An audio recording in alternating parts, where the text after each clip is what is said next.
Teman-teman, tahu nggak sih di umur 15 tahun, 15 tahun ke atas juga masih ada loh anak-anak yang kurang melek akan huruf. Nah, teman-teman tahu nggak sih data presentasinya itu berapa? Dan gimana cara ataupun tips untuk mengurangi adanya kurangnya melek akan huruf tersebut? Nah, teman-teman penasaran kan? Ayo kita saksiin tayangan selanjutnya di berita Literasi Sekolah Siaga Kependudukan kelas 11-9. Halo teman-teman, saya Heliani Putri Nur Adini dari kelas 11-9. Nah, di sini saya akan sama-sama nih kita mengetahui tentang data persentase anak usia 15 tahun ke atas yang masih kurang melek akan huruf. Nah, teman-teman tahu nggak? Di usia sekian pada tahun 2022, di usia 15 sampai 24 tahun, itu tercatat ada 100% anak yang melek akan huruf. Nah, di usia 24 hingga 40 tahun itu tercatat ada 98,94%. Selain itu pada usia 15 tahun ke atas itu tercatat ada 93,46 jika kita rata-ratakan semuanya.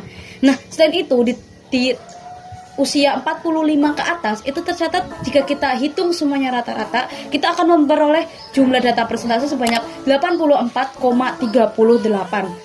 Nah, di tahun 2023 pada usia-usia tersebut itu tercatat ada 100%.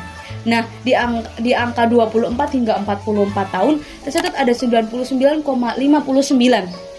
Nah, selain itu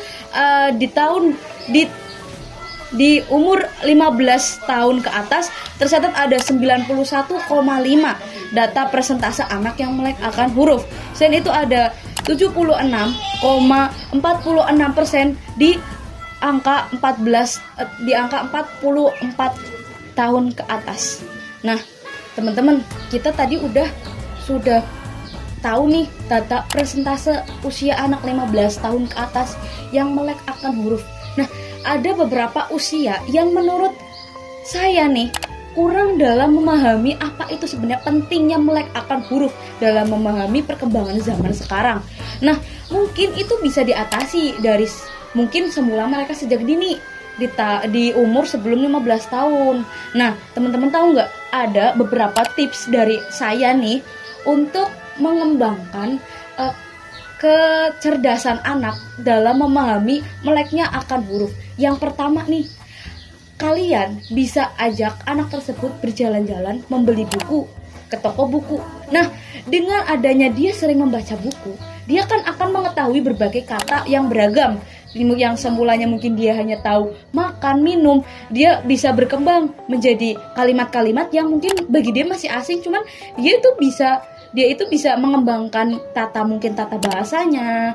Ketika dia diberikan buku yang baru, ketika dia diberikan buku-buku yang penuh edukasi, dia itu akan merasa bahwa wah, ternyata sastra bahasa itu tidak semembosankan itu. Banyak sekali kata-kata yang beragam yang bisa dia dapatkan dengan membaca buku. Nah, selain itu ada satu tips lagi nih dari saya, yaitu mengajarkan si anak tersebut untuk mempelajari apa-apa yang dia lihat di kehidupan sehari-hari.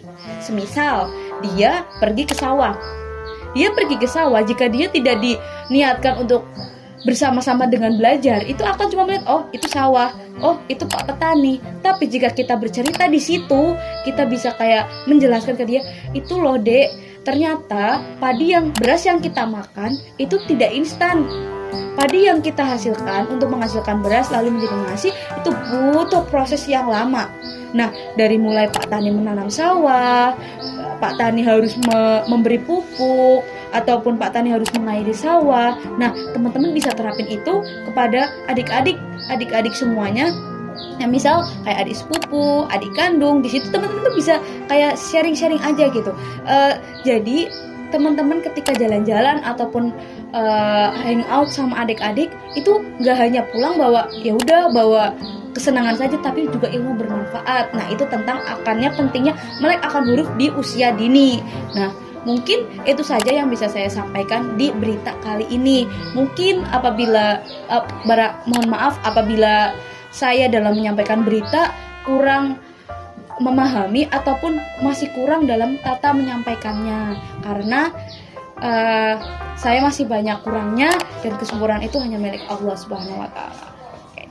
Terima kasih teman-teman yang sudah melihat video berita ini. Semoga berita ini ataupun tayangan ini bisa memberi manfaat kepada kalian tentang pentingnya melek akan huruf itu bagaimana. Oke, teman-teman, terima kasih. Saya Heliani Putri Nur Adini dari kelas 11-9 pamit undur diri dari hadapan kalian semua.